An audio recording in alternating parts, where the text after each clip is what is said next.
Thanks for joining us, everybody. We're going to give a couple more minutes for people to get on. Is the sound okay? Everybody can hear?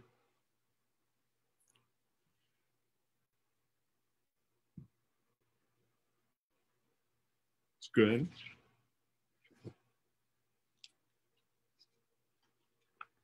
Had shockingly few tech issues during the course of this series, so we're due for some big crash to happen on the very last one of the semester. That would be appropriate, but hopefully not. Let's give people a couple more minutes if people are still joining, and then we'll get started. Hey, Marcia.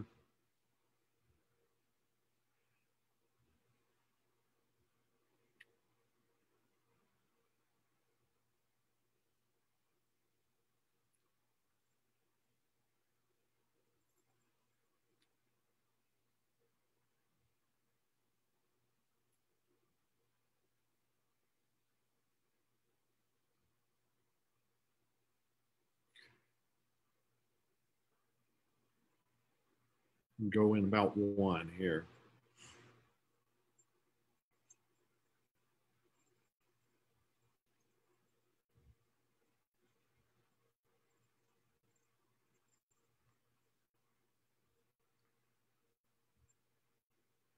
So I've got the go-ahead from our Director of Alumni Relations, Roan Thrash. We want to thank Roan for all the work he's done to make this series possible this year. He's been our steady host and troubleshot several little tech things on the fly, and we're very grateful to have him kind of running this show for us, and we look forward to working with him in the future. I want to thank you so much for joining us today for the final Bethany COVID Convocation Series talk of the semester. I'm Joe Lane. I'm the Provost and Dean of Faculty, as well as the Sarah B. Cochran Professor of Politics at Bethany, and I'm honored to have the opportunity to conclude this semester's talks. We appreciate all of you, both on campus and off, who have joined us for many of these talks. We've had tremendous audience turnout for this series, over 300 that we can pretty clearly identify kind of distinct audience members, some of whom have joined for just one or two. Many have joined for virtually all, and we're really grateful to have kept so many Bethanians, both on campus and off, engaged. We plan to continue to offer a convocation series available online in the spring semester. Perhaps not all of it COVID-related talks, but some of them will be. And we hope you'll join for those as well. We look forward to getting that announcement out sometime over the break.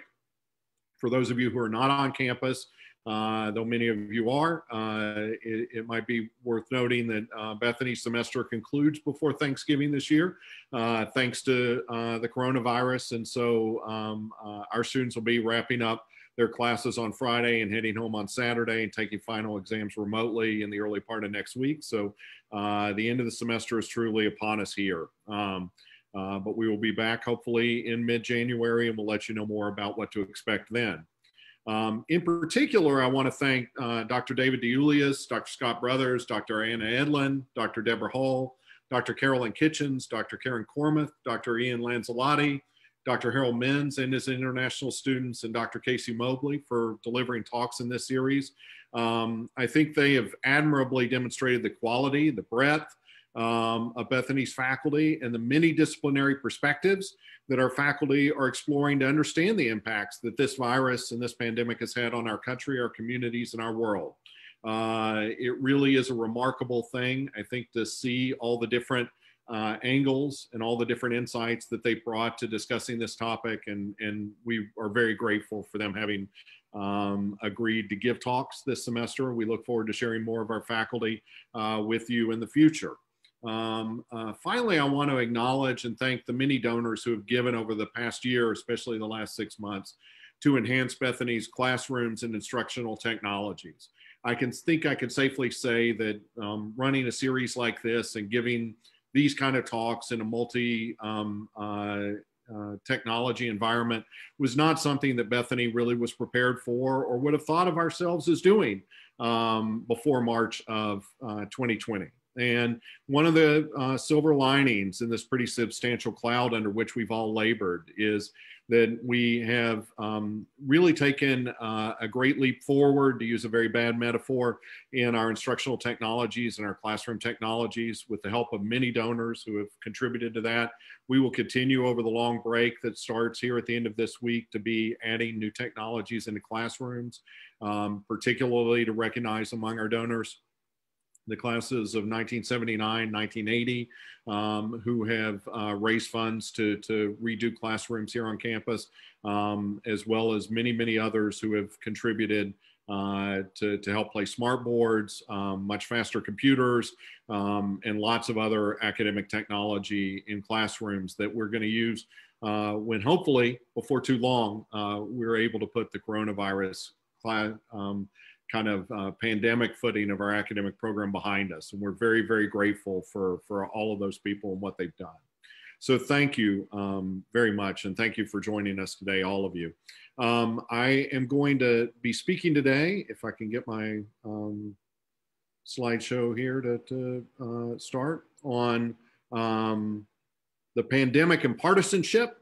That is our topic, the elections of 2020. Although any conclusions today about what these elections mean are pretty provisional, I doubt that I have to persuade you that the question of the coronavirus pandemic has really been omnipresent during this election season. No candidate for public office, from local races through the presidency, has avoided having to answer questions about pandemic response, pandemic restrictions, what the pandemic means for the American economy, many other pandemic-related questions aside. I think the iconic images of this campaign have been ones that involve the question about how one approaches the pandemic.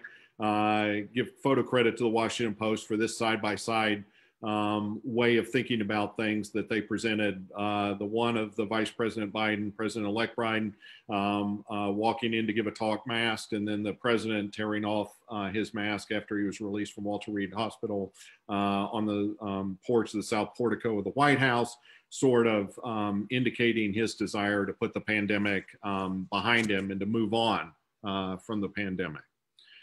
Now, I've said any conclusions about the meaning of these elections are going to be early or provisional at best at this point. We only have what we call the SNAP exit polls, the personal exit polls, to look at to explain meaning.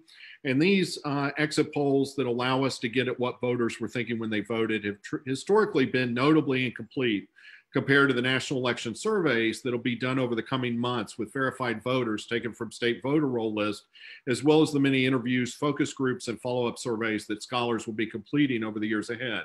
The history on this election will be written for years to come. But as we look at things from 2 weeks after Election Day and approach 98% of the vote counted nationwide, we're looking at more than 157 million votes cast in one of the strangest elections in U.S. history, an increase of almost 20 million votes from the 2016 election.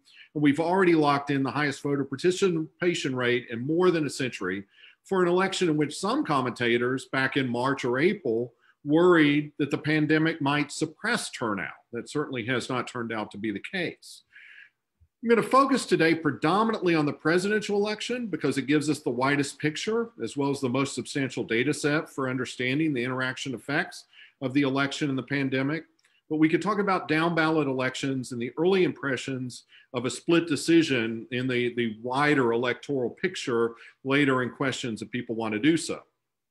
I'm going to start by moving fairly quickly through four-slide timeline that shows how the major events in this election season have been interacting with the virus. And it really is striking when you kind of look at it side by side, how the major turns in this election really were closely yoked to changes in people's reaction to or understanding of or experience of how the virus was impacting American society.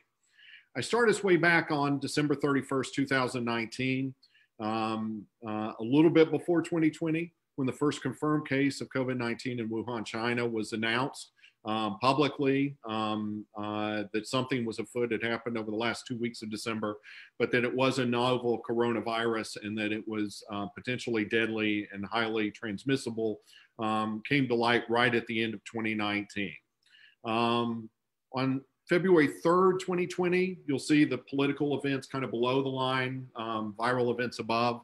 Vice President Biden comes in third in the Iowa caucuses, and a rather distant third, could easily have been fourth, just a few votes swung one way or another in that case. Later that week, the first COVID-19 deaths were confirmed in the United States. They happened in Washington and California. They actually are deaths that were not known to be COVID related when they happened, but were later shown by subsequent testing to be COVID related a little bit later. But those are the first that we know today of US deaths, as well as the first confirmation that we were actually getting community spread of the COVID disease in the United States. On February 11th, Vice President Biden comes in fifth in the New Hampshire primary, and many people started writing his political obituary and assuming that he was essentially done as a possibility for the Democratic nomination. On the 26th, 2 weeks later, with 15 to 20 cases confirmed in the United States, President Trump held a press conference in which he said that there were only very few cases. They were thoroughly contained, and I quote, "cases will soon be down to zero." That did not turn out to be true. Later that week, Vice President Biden revived his candidacy by winning the South Carolina primary, sort of the key moment in his move forward towards the Democratic nomination. And then things get fast. By March 10th through the 12th, Rudy Gobert of the Utah Jazz's COVID-19 diagnosis all of a sudden led to a cascade of cancellation of athletic events. Multiple colleges decided to move their operations online for the spring semester, including Bethany College. At the very same time that this was happening, between March 4th and March 12th, coming out of Super Tuesday, Vice President Biden's major rivals for the Democratic nomination dropped out, and he emerged as the Democratic nominee. As we're going to see in just a little bit, when you look at polling for the presidential election in 2020, really you start around March 6th or thereabouts as the first really relevant polls, because before that, the people were doing polls on Biden versus Trump. It wasn't clear that that was going to be our electoral matchup, but that became clear during that exact same time that COVID was beginning to interrupt normal American life. By April 1st, we're passing 30,000 cases. The first wave of hospitalizations and deaths are hitting New York City and a couple of other urban hotspots. On April 6th, or about a week into the really bad part of the virus, President Trump hit his high water mark of the campaign. His approval rating overall, negative 4.3%, so more disapproving than approving, but only narrowly, was his best approval rating since February 7th, 2017. And more Americans approved of his handling of COVID at that moment in time than disapproved of his handling of the virus. The horse race polling average on that date had Biden ahead of the president by 3.4%. It would never be that close again in the 538 polling average than it was on April 6th. Jump ahead to midsummer. The summer wave peak happened in July. About 75,316 confirmed cases on the 16th of July. And that also happened to coincide the same week with the biggest spread in favor of Vice President Biden in the polling, 9.6% on 7/20/2020. That would be as far as he got ahead during the summer before it narrowed again going into the early fall. If we look at the early fall events, the low point of the early fall dip in infections fell on 9/7/2020, September 7th, and about 3 weeks ahead of the first debate between President Trump and then Vice President Biden, and was followed very quickly by news that the president had tested positive for COVID. He's hospitalized at Walter Reed Hospital and released on October 5th. 2 weeks after that, Vice President Biden hits his fall high watermark in polling, leading by 10.7% in the 538 average before it starts to narrow again.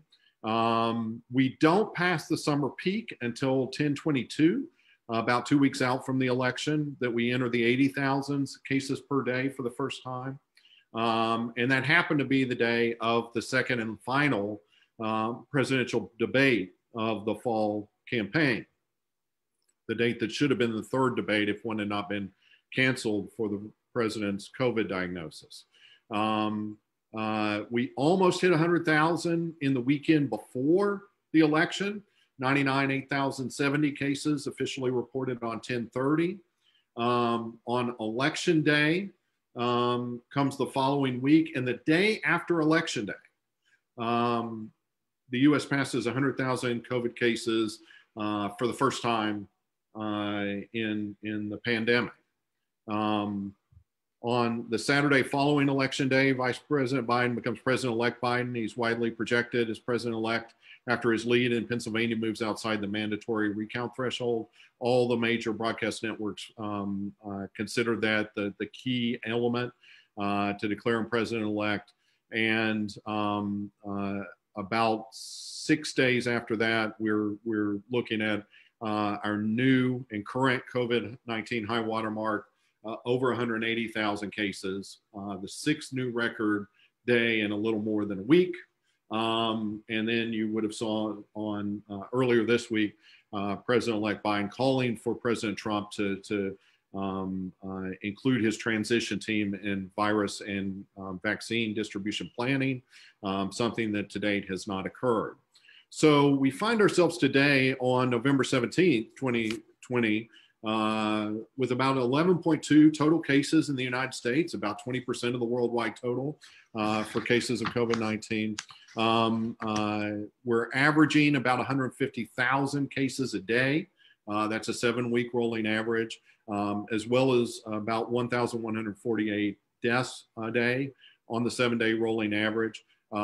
We just hit yesterday, I believe, the 75,000 active hospitalizations related to COVID. That's the highest number recorded so far in the pandemic in the United States.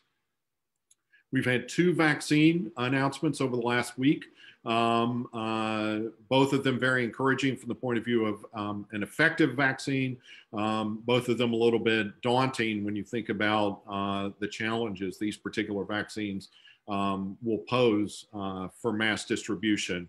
And as early as this morning in an interview on NPR, Dr. Anthony Fauci is saying that the earliest we could expect general population vaccinations is March, maybe April.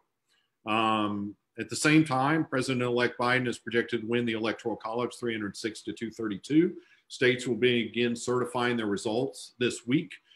He leads in the popular vote as of this morning by 5.7 million votes, or 50.9% to 47.2%. Counting continues in several states where about 98% of all the votes cast nationwide have been counted. There are a few slow counting states that are still working through pretty significant numbers of votes. And President Trump continues to contest the election and to resist calls to coordinate virus response with the incoming Biden team. So I'm going to ask us to consider, sorry, having a issue here. I'm going to ask us to consider 3 somewhat mutually opposed, or at least in tension, hypotheses about how the pandemic is interrelated, interacted with the presidential election. So hypothesis number 1, COVID-19 was the defining issue that explains, perhaps more than any other issue, the outcomes of the 2020 elections. Number 2, that views on the urgency and importance and meaning of the pandemic are deeply shaped by and reflective of underlying partisanship that is peculiarly stark in US politics today, as opposed to in earlier periods, how partisan the United States has been. And here our comparison point is largely the mid to late 20th century, a time in which partisan divisions were rather soft, we would say, in the United States. And there was a lot of motion between parties, a lot of voters who would move from one party to the other in election to election and weren't necessarily deeply tied to and safe voters for one party or the other.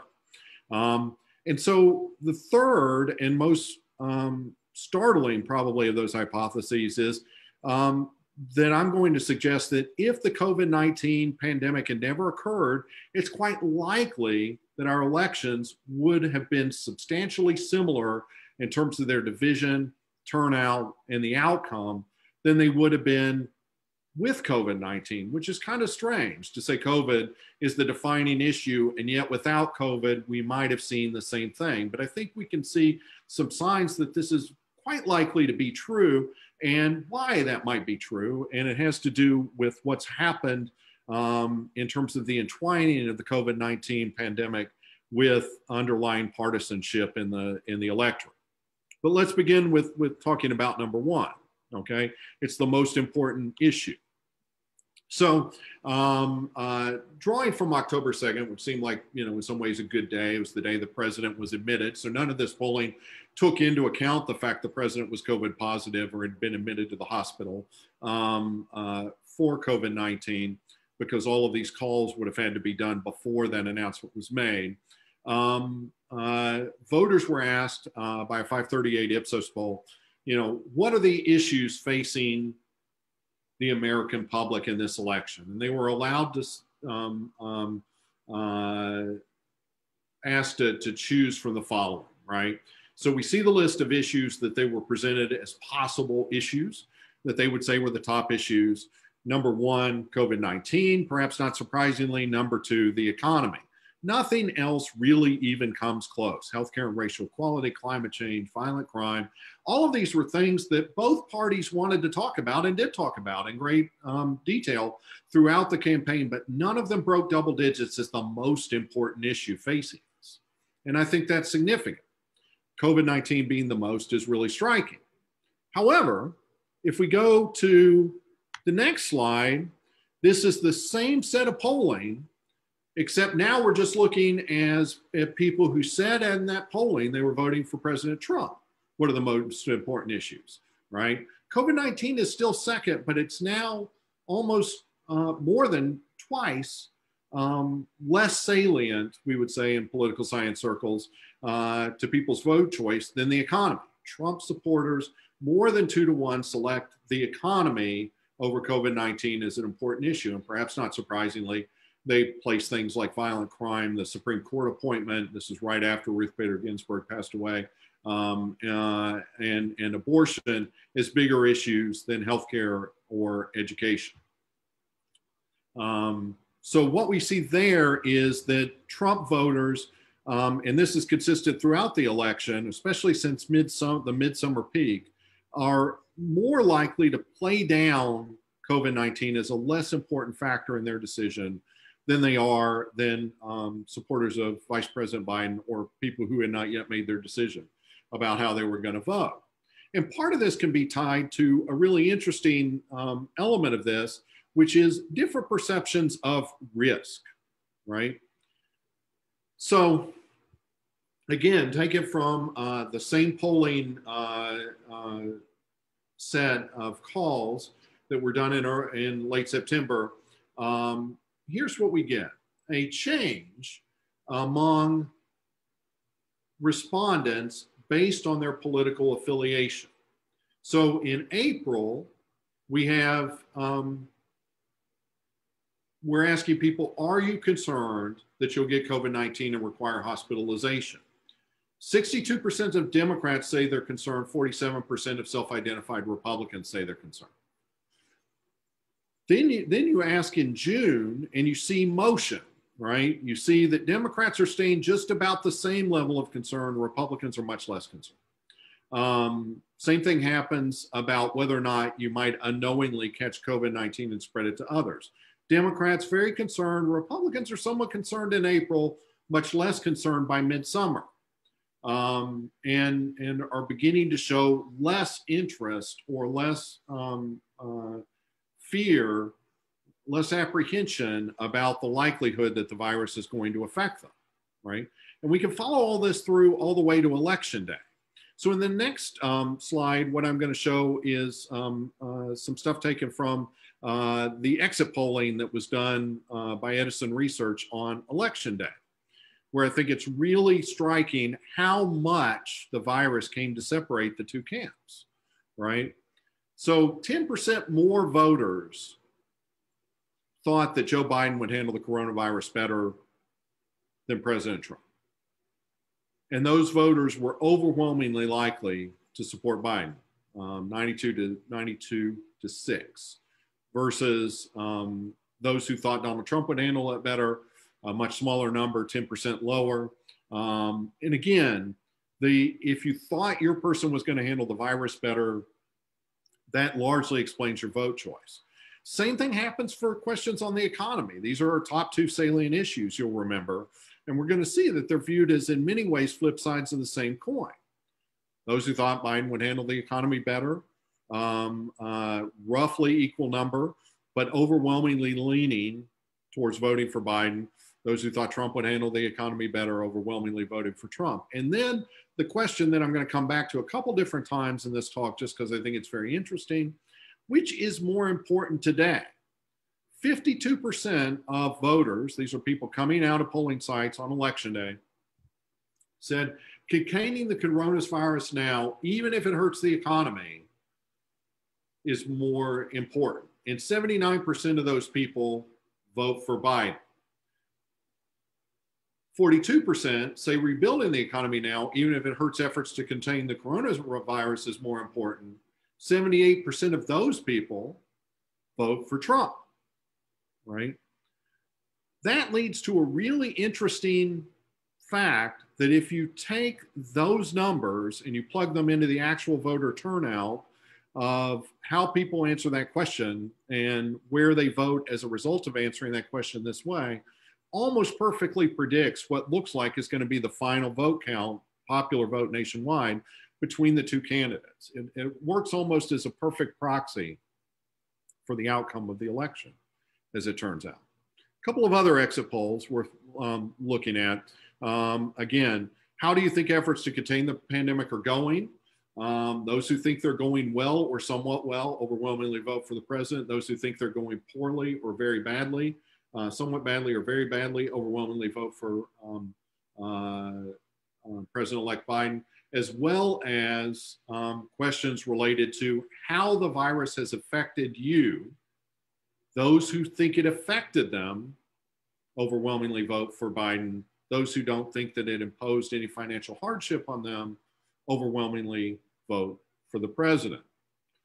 Okay, so we can see that the virus is a very salient issue, which political scientists define salience as essentially the question of whether or not your position on a given issue is likely to determine the outcome of your vote. Our first glance would be yes, ideas about the virus very much determine people's outcomes of their vote. It's not necessarily surprising that this is true because the two leading candidates, of course, were very clear about how they wanted to approach it. If we think about that question about which is more important, getting the virus under control or building the economy, regardless of whether it leads to more viral spread, you could see that coming out in quotes, and these are representative of ones that were done over and over and over again on the campaign trail throughout the fall semester. This is President Trump speaking in Nevada, October 20th. You know, he's going to lock down. This guy wants to lock down. You know, if you follow his advice, there's going to be a massive depression. Instead, there's going to be a huge takeoff. We're like a rocket ship. Take a look at the numbers. He's talking about economic growth numbers that had come out that week. Again, don't worry about the viral spread. Let's focus on the economy, reflecting that slide that we talked about earlier as to whether or not we should deal with virus first or economy first. And then President-elect Biden, this was from the ABC Town Hall on October 15th, 2020, the day that would have been the second debate. His version is a little bit different. His view is to fix the economy, we need to get control over the virus. We cannot get the country moving until we control the virus. Virus first, then economy. Okay. So we can clearly see that these views are reflecting the leadership on the tickets and that they appear to be motivating voters.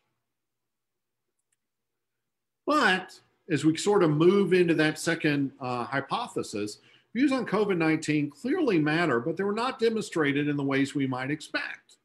We might expect that a voter focus on the pandemic would mean where the virus is most threatening, voters would turn on the current administration, but this didn't happen. It's not true. The prevalent vote share, as we're going to see in just a second, was higher than the national average in many of the worst hit communities. This is a quote from a recent article on the impact of the coronavirus on the election in the New York Times that ran earlier this week. Of the 100 counties with the highest COVID-19 rates per capita, 68 had a higher proportion of votes cast for Trump this cycle than they did in 2016.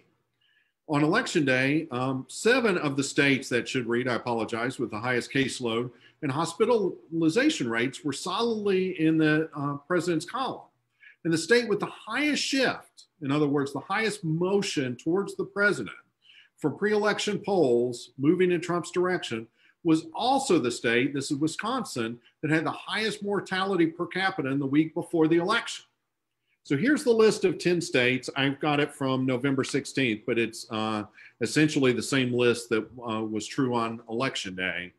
10 states with highest cases per 100,000 residents, right?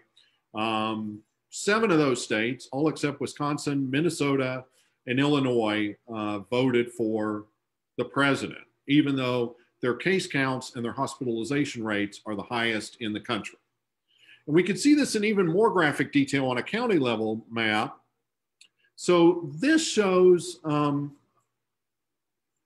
deaths from COVID-19, how many deaths as a county suffered, okay? And so that's your left-hand axis going up, where what you have are counties that have suffered more deaths per 100,000 residents, so it's weighted, okay? And then on the x-axis, what you're seeing is vote shift towards either the president or Vice President Biden. And the size of the dot helps you see how big is the county, okay? So the bigger counties get bigger dots, right? So what you see is that the counties above the line, okay, higher than the average number of deaths, COVID-19 deaths per 100,000 residents, 2/3 of that county, of those counties that fall into that group, see greater vote share for the president than they had in 2016. So the counties where deaths were most common are also going to be counties on average that vote more for the president. We can see this also in a COVID-19 vote shift model that was done by the Washington Post. So 270 counties with more than 50 COVID-19 cases per 1,000 population, high infection counties. Those counties moved farther towards the Republican Party in 2020 than they were in 2016 or 2012.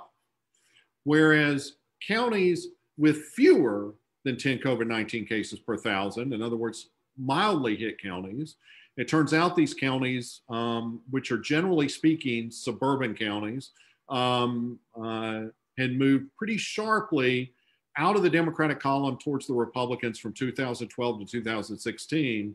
But they moved more than halfway back, still slightly in favor of the Republican candidate, but not all the way to even, but much closer to even than 2016 in 2020. So the net result is that you have more motion towards the Democrats in counties with fewer COVID cases and fewer COVID deaths, more motion towards the Republicans in counties with more infections and more COVID deaths, which is a strange correlation given what we've seen. And here we might pick up quickly on Chelsea Fletcher's great question in the chat. I think it's one of the things political scientists are still trying to see is how much is education level relevant here?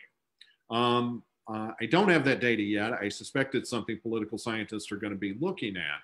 But given that many of these counties that have been better able to mitigate the virus for a number of reasons are disproportionately suburban counties, one would suspect that there's a pretty high correlation between education level and these counties that have shown more motion towards Biden, and potentially the inverse in counties that show motion towards the president. It'll be an interesting thing to follow up to see how education level and viral interaction have played one against the other as we try to understand the impact that the virus may have had on us.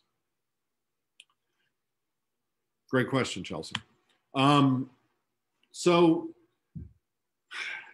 while community experience with COVID-19 presented an unlikely paradox, voter attitudes about COVID proved in many cases to be highly correlated with results. The pandemic-related questions, as I alluded to earlier, especially that which is more important question of ask voters to prioritize controlling the virus, coronavirus, or rebuilding the economy, seems to have almost perfectly predicted the vote share of the major party candidates, both for the presidency and also in many Senate and House races. And I'll show that slide again, just so we kind of have it in our head. Again, it's the last question that I'm kind of focusing on here, which is more important, containing the coronavirus, even if it hurts the economy, or rebuilding the economy now, even if it hurts efforts to contain the coronavirus. Almost perfectly predicted on that question.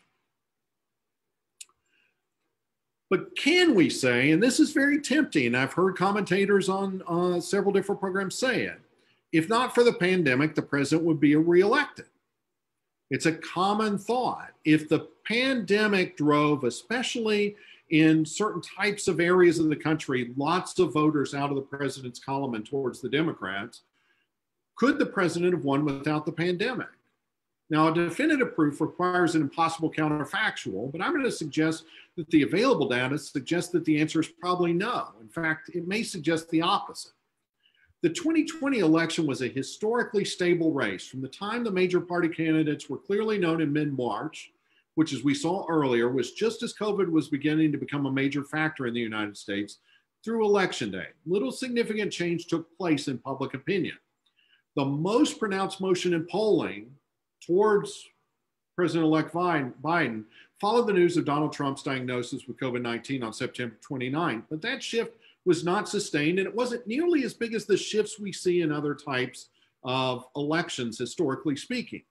So here is the national polling average. This is as compiled by 538. From the time they started treating Joe Biden as the presumptive Democratic nominee through the end of the election, all the blue dots represent polling responses for Biden. All the red dots represent polling responses for President Trump, and it runs all the way through the election season, right? On, as we noted earlier, March 8th, so this is just a couple days after Biden becomes the presumptive candidate, we've got a spread of about 6.3 points of the electorate preferring Biden over Trump on that date at the beginning of the cycle. Now I'm going to show you with the line extended all the way through to the end. And what we see there is that the lines move largely in parallel. President Trump never moves into the lead on these popular vote polls. Throughout the whole election cycle, he never once leads.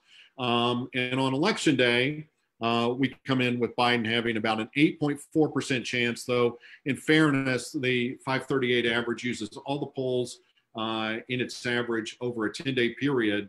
And the final election polls taken right on the eve of the election showed it somewhat closer than that, more in the 6.2 to 6.3 range, which curiously enough, 6.2 to 6.3 is exactly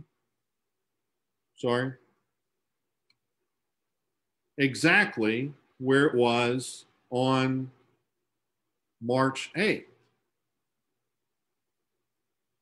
So what gives? If reactions to the COVID-19 pandemic explain vote share, but Biden's lead on Trump in the weeks before the pandemic become an overwhelming concern in the United States, almost perfectly explain the final vote share, how is that possible, right? So the hypothesis I want us to at least consider is that COVID-19 did not cause the major splits in the political ideas animating American voters. It reflected them.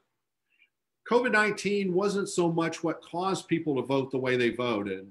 It was the mirror through which they expressed the way they were going to vote. Thus, voters, for the most part, were resolved about how they understood the election before COVID-19 provided a framework for reflecting those beliefs. So one way to think about this is to recognize that how few undecideds there were in the United States. So let's jump back real quick, 2 slides to, sorry, I'm slow there on the jump back. We're going to jump back 2 slides to look at where we were in March, okay? 50.5 to 44.2. Or in other words, on March 6th, you had 94.7% of the people polled about the presidential election saying they were going to vote for either Biden or Trump, and Biden was already over the 50% mark on that date when COVID really wasn't an issue much yet in the United States. Now I'm going to jump forward to the national polling average as it ran through 2016. On the same date in 2016, if we take the national polling average, what we see is Clinton 42.6, Donald Trump 37.5, that not a huge difference, 5.1%. So a little bit less than Biden's lead over Trump on that date in 2020. But, oh, sorry, jump before I was ready. But a much, much smaller number of undecided votes at that moment in time. So you're only looking at about 86% of the total vote share being attributed to a candidate at that moment in time in 2016, meaning there were about 14% of the American public undecided at that moment in time in 2016. Whereas there was only about 5% of the American public saying they were undecided at that moment in time in 2020. Furthermore, if you look at the lines, and I didn't highlight to the end there, but you can see the line kind of edged in, what you can see is a whole lot more motion. Several places where the polls come very close together, a couple of times where Trump takes a very slight lead. There's the lead grows and shrinks a great deal in 2016, responding to news events. That was not the case in 2020. The band in which the possible vote shares moved was much narrower in 2020. So here, in addition to those, recognizing that the vote shares don't change much, let's talk about some other politically salient evidence that supports the idea that the COVID was mostly a mirror in which we saw people's already existing voter thoughts and feelings going into the election as early as March, right?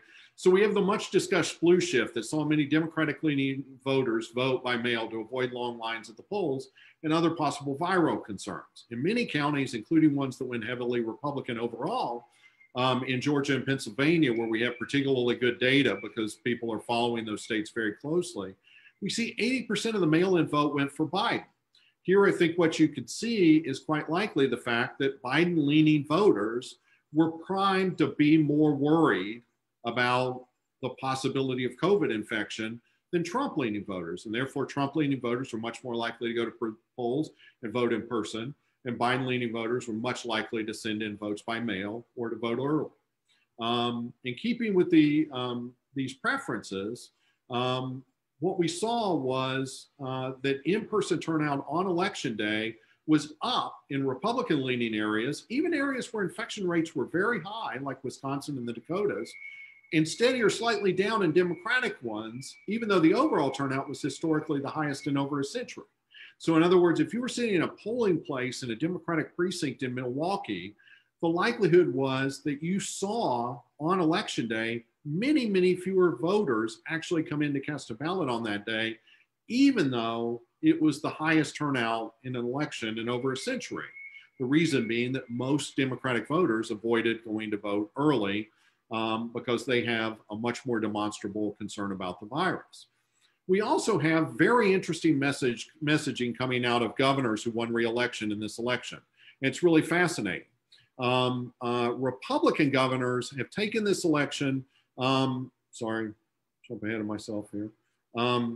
Republican governors who were re-elected in Republican states have come out and announced that their elections were mandates showing that their hands-off approach to COVID management has been vindicated by the voters.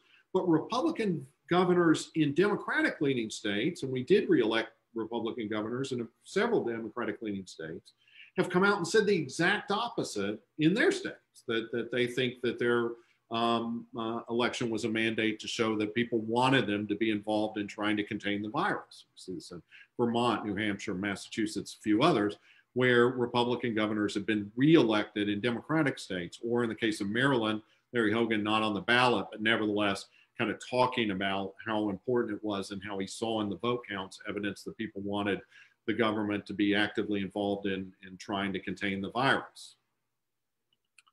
So some tentative conclusions. Number one, voter attitudes towards and their approach to COVID-19 appear to have been among the most salient issues in determining voter choices in the 2020 election. However, this focus on the pandemic is not reflected in some differential impact of the pandemic on particular states or communities, so much as it is on partisan rhetoric and elite behavior, you know, what the candidates are saying and how people are interpreting what the candidates are saying. I'm suggesting, and again, this is a hypothesis and it's pretty tentative at this point in time, that COVID-19 has become a proxy for a deep and intractable partisanship that, with all due respect, may be the most significant infectious disease facing the United States today. Partisans see their worldviews in the COVID debate and they take positions consistent with those worldviews. In other words, their attitude towards COVID is not determined nearly so much by their experience of COVID as it is by their thinking about their partisan position. And finally, and this is a little bit concerning, I think, one we all have to think about, efforts to persuade the American public to adopt a scientific or clinical approach to dealing with the pandemic in a nonpartisan way are likely to be largely impotent, because it requires people to see the pandemic through a non-political lens. And we see evidence that that just isn't happening and not likely to occur. And that's got to make us wonder about the likelihood of whether or not even national level interventions led by President-elect Biden's team are going to be successful at reaching throughout the United States, given the fact that the efforts to deal with COVID are largely going to be interpreted through that partisan lens. I've included some really fun extra reading for those who want it. Screenshot that and dig in. I really want to give a huge shout out to good friends of mine, Mark Hetherington and Jonathan Weiler, both at the University of North Carolina, Chapel Hill, whose work on this, I think, really predicted some of what we're seeing today, particularly Mark's 2006 book, Why Trust Matters, in which he talked about the challenges of public policy interventions into certain types of issues. And he actually has a pretty substantial section on public health issues that could be read as being about pandemics in 2006, in which he said, as trusting government declines, particularly among conservatives, and I think we can say that under President Trump's leadership, that decline has been pretty precipitous, it becomes harder and harder to see public policy interventions having their desired effect. Democracy's Afterlife, published just in the last week or so, 2018, that's incorrect, it's 2020, by Fenton O'Toole in the New York Review of Books. I really think a remarkable sort of analysis of the dance with death, as he puts it, of the Republican Party with the coronavirus. Pandemic Politics, a series of curated white papers by scholars at the Brookings Institution. You can look it up on the Brookings website, coming out new ones daily, and there's some really excellent work being done on the exit polling and what it shows about the election. And finally, really, you talk about clairvoyance, Ed Yong's twin pieces, How a Pandemic Might Play Out Under Trump, published in December 2016 when Trump was the president-elect, in which Yong talked about pandemics and what strains they placed on the American public and the American government, and how he thought Donald Trump might handle such a thing. And then his follow-up piece on the subject, This is the Coronavirus Election, which was just published right before the election on October 30th, 2020 in the Atlantic, in which he talks about his prediction in the earlier paper, how it's come true and what that means for partisanship, and helped inform a lot of my thinking on the subject. I recommend that very highly. With that, I will open it up for some questions and discussion. Look forward to talking about some of the interesting elements of the past election. We don't have to limit ourselves to just talking about COVID, but we've got 10 or 12 minutes before those on campus are running off to class. So I look forward to sort of hearing what you all have you want to talk about. So thank you very much. And what questions do we have?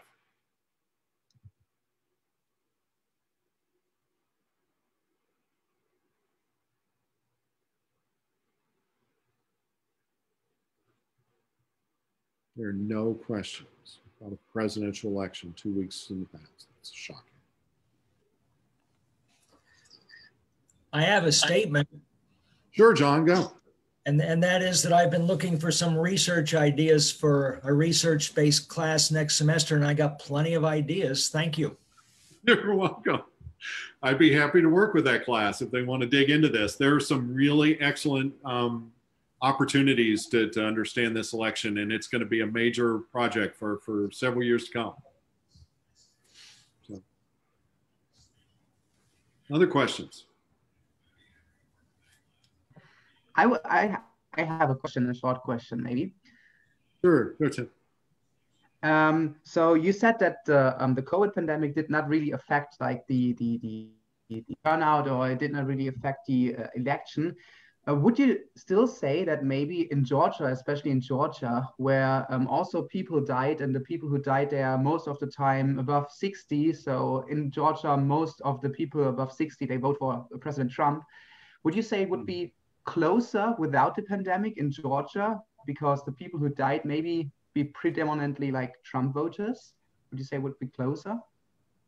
That's an interesting question. And I would have to dig into the Georgia data a little bit better to know. What we can say, I think, with some confidence is in the really closely contested elections, and right now that looks like that's going to be elections, states determined by less than 1%. So Wisconsin 0.26, Arizona 0.31, I think today, and or Wisconsin 6.62, Arizona 0.31, Georgia 0.26. You get down to an election being decided by 10 to 20,000 votes. Almost anything could theoretically make a big difference. Now, I don't think that we have enough deaths in Georgia, even assuming all of those deaths were among Trump voters, which they wouldn't be, to make up the difference. However, what I do think is fascinating about those is take Georgia and Wisconsin as two very interesting, very different examples, right? Georgia's high peak of COVID activity was July, August, September. Georgia was the tail end of the Sun Belt summer wave, right? It hit there after Florida, Texas, California. And so really kind of peaked in August and went through early September, right? Georgia is looking right now at about a 92% voter participation rate of registered voters in Georgia actually voting in the election. The number is actually higher in Wisconsin. We think that might be 94 or even 96% participation rate of registered voters in Wisconsin. Now, part of this is a result of those states being close and widely followed in the national media, and people getting out and saying, oh my gosh, it really matters here, you got to go vote, right? Part of that is that. But one is tempted to try to look for, well, on the margins,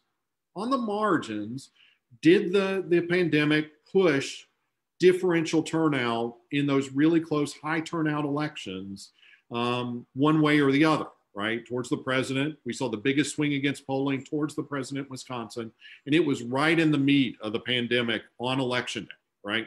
We saw one of the biggest swings towards Biden in Georgia, and its peak was a little bit earlier. I think there's some really interesting questions about whether or not that's true. But I do wonder, not so much about voting among 60 plus, I wonder if the disproportionate impact of the pandemic on African Americans in Georgia might have played a role in what looks like it's going to be historical high African American turnout in Georgia. When we get all things said and done and can really analyze these numbers, did disproportionate impact of the pandemic on African Americans play a role there? I think that's going to be a really interesting question to answer.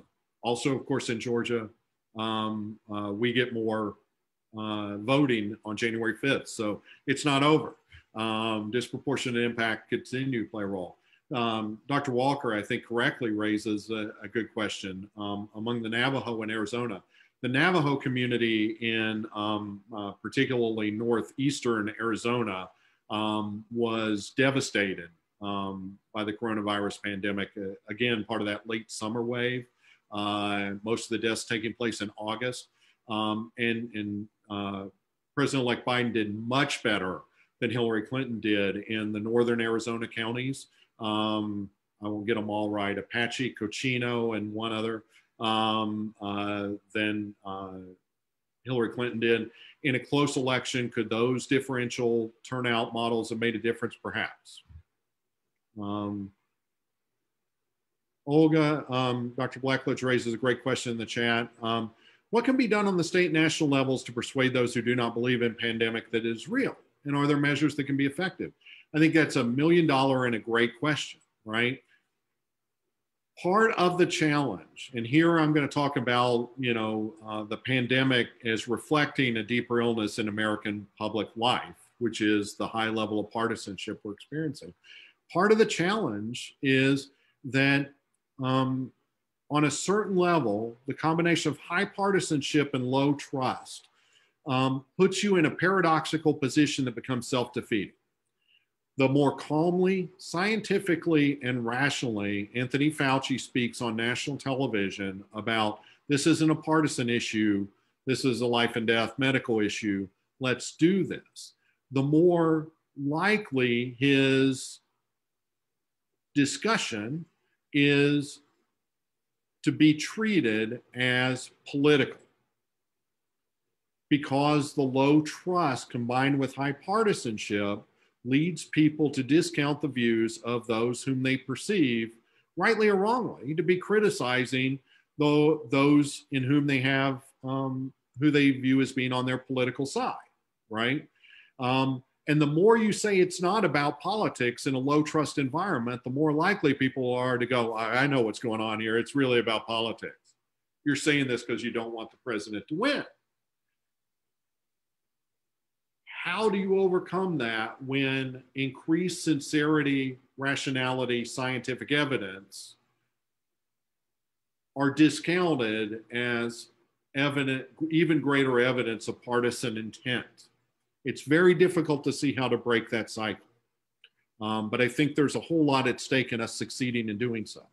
I think really crucial people in the national debate over the next few weeks are going to be those Republican governors who have been very active vis-a-vis the virus. And here, West Virginia comes into play. I don't know where you stood on the reelection of Governor Justice, but one thing you could say for our governor here in West Virginia is, in spite of some pretty significant partisan push to be dismissive of the coronavirus threat, Governor Justice has been one of the governors who's been very active and very willing to stand up and say, no, we need a statewide mask mandate. We have his signs all over campus now about the statewide mask mandate. We're willing to limit indoor gatherings. We have classes that have to meet online because of indoor limitations placed by the governor in the state of West Virginia. So Jim Justice in West Virginia, Sununu in New Hampshire, Larry Hogan in Maryland. Some of these Republican governors who have shown independence, their voices may really particularly matter because it's less easily dismissed as partisan. But still, it's a challenge. Great question.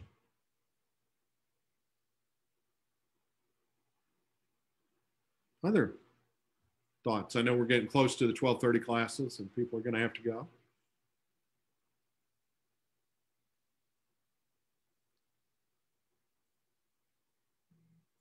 I want to remind everybody before you go that all of our COVID series talks are available on the Bethany College YouTube channel and through our Facebook page. Not that you want to watch me spin forth for 40 minutes again, but to go back and visit some of the earlier talks you may miss from our members of our faculty, and the opportunity to use those perhaps in future classes or other events that you may be having. I hope people will take some advantage of that. As well. We have a great class running in our short December term in which students will be asked to watch and learn from and react to all of these COVID talks that Dr. Walker is teaching. So that's going to be pretty neat. You know, if there aren't any further questions, I want to thank all of you very much for your willingness to be involved in this and to come today. And I hope you have a really great day. Thank you all. And have a great Thanksgiving at home, safely.